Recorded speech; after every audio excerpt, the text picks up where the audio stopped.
Olá, estudantes! Tudo bem com vocês? Espero que vocês tenham uma excelente semana. Vamos dar continuidade aqui à nossa aula. Qual que é o melhor dia? Hoje. A nossa aula é de História. Eu sou a professora Celina Gomes. O tema da nossa aula é República no Brasil e eu coloquei essa frase aqui. Libertou uma raça, mas perdeu a coroa. Essa frase ela foi dita pelo Barão de Cotegipe, uma figura muito importante ali no Segundo Reinado, que teve diversas funções aqui no território brasileiro. Vamos dar continuidade aqui. Hoje eu fiz um quadro diferente, eu vou explicando e anotando ao mesmo tempo. E vocês vão anotando também e deixando destacado no seu caderno as suas dúvidas. Então vamos lá. Os antecedentes da República no Brasil. Nós então estamos falando de um período chamado de Segundo Reinado. Quem estava governando aqui no Segundo Reinado era Dom Pedro II. Dom Pedro II. E nesse período aqui, nesse contexto, o Brasil estava passando por muitas crises. Crises estas, que estavam ligadas a esses fatores aqui. Na semana passada, eu terminei a aula falando sobre a questão militar. A questão militar, ou o exército, envolve o quê? A Guerra do Paraguai. A Guerra do Paraguai. O Brasil participou da Guerra do Paraguai, venceu junto à Tríplice Aliança. Contudo, ocorreram algumas mudanças quando esses militares, esses soldados, voltaram para o Brasil e continuaram suas vidas. Quais foram essas mudanças? A Guerra do Paraguai, ela está relacionada à conquista de territórios,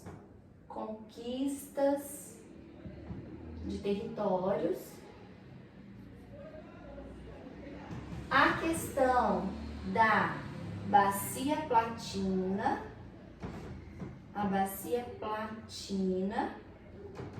com as rotas fluviais. Os militares brasileiros, quando venceram a Guerra do Paraguai, eles queriam protagonismo na política, porque eles quase não participavam desse Segundo Reinado. Eles queriam aumento de salário, eles queriam progressões, nas suas carreiras. Só que, quando eles retornaram, eles não receberam isso de imediato. Então, logo, eles estavam insatisfeitos, com o Segundo Reinado, com a forma de governar de Dom Pedro II, na monarquia. Então, eles estavam vendo, nessa república, uma nova oportunidade. Assim aconteceu com esses outros fatores aqui. Quando eu falo da questão religiosa, a questão religiosa, nós vamos reportar a uma lei chamada de Bula Syllabus. Essa lei aqui, que foi feita pelo Papa Pio IX, essa lei, essa bula, ela dizia assim, que não era a favor da questão da maçonaria, não era a favor do imperador ter poder, acima da Igreja Católica, como acontecia lá com os reis absolutistas. Então, essa questão religiosa aqui, ela veio diretamente para o Brasil. Por quê? Porque haviam muitos maçons ali no palácio, junto, a Dom Pedro II. E a questão era que ele deveria excomungar esses maçons, mas Dom Pedro não fez. E ocorreu então, os católicos, né, ficaram contra Dom Pedro II. Então, a religião católica, que a Igreja Católica, já não estava mais apoiando Dom Pedro. Os cafeicultores. Os cafeicultores, eles fazem parte da elite agrária. Os cafeicultores, os donos dos grandes latifúndios, eles tinham como mão de obra os escravos. E nesse momento aqui do Segundo Reinado, nós temos várias leis abolicionistas. Esses cafeicultores, eles não eram favoráveis às leis abolicionistas, né? A lei do ventre livre, a lei do sexagenário, sem contar, né, com, de fato, a lei da abolição da escravidão, que foi assinada no dia 13 de maio de 1888, Lei Áurea, que foi assinada pela princesa Isabel. A princesa Isabel assumiu o governo brasileiro quando Dom Pedro II estava com problemas de saúde e ele foi se tratar na Europa. Então, ao ir se tratar na Europa, ela ficou em seu lugar aqui, administrando o Brasil. E nesse período, então, ela propôs essa lei, né, para ter uma votação. Não foi assim, vamos assinar e tá tudo certo. Não. Ocorreu a escrita da lei, teve a votação. E a princesa Isabel, ela era a favor da abolição da escravidão. Ela era a favor de acabar com a escravidão. Mas, quando ocorreu esse levante da votação, esse barão aqui de Cotegipe, ele votou contra a Lei Áurea. Mas essa lei, ela foi assinada e ela foi aprovada. No dia que ela foi aprovada, ele chegou até a princesa Isabel e disse essa frase: Princesa Isabel, você libertou uma raça, mas perdeu a coroa. E ela respondeu: eu perderia milhares de coroas, mas faria tudo de novo, porque a princesa Isabel não era a favor da escravidão.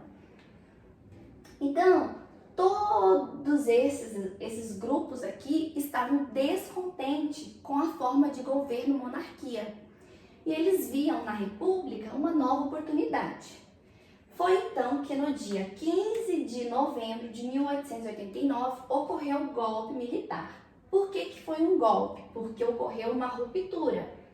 A monarquia deixou de existir e foi instaurada então a República Militar, porque ele foi um golpe realizado por um militar importante que participou da Guerra do Paraguai, o Marechal Deodoro da Fonseca, que era muito amigo de Dom Pedro II. Os dois estavam sempre juntos. Mas Deodoro foi convencido, a derrubar a monarquia e instaurar a república.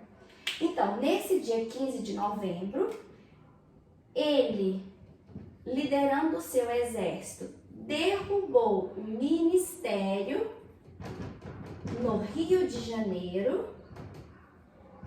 Janeiro, e proclamou a república. A população brasileira assistiu esse evento bestializado, que é esse livro aqui do José Murilo de Carvalho, porque a população, de fato, não participou desse momento histórico. Foram poucas pessoas que estavam ali próximo ao ministério, ali no Rio de Janeiro, quando Dom Pedro, então, derruba a monarquia, instaura a república e se torna, o primeiro presidente da república no Brasil, o Marechal Deodoro da Fonseca. E ele vai governar, nesse primeiro momento, de 1889 até 1891, que vai ser a primeira república chamada de República da Espada, que é assunto para a nossa próxima aula. Qualquer dúvida?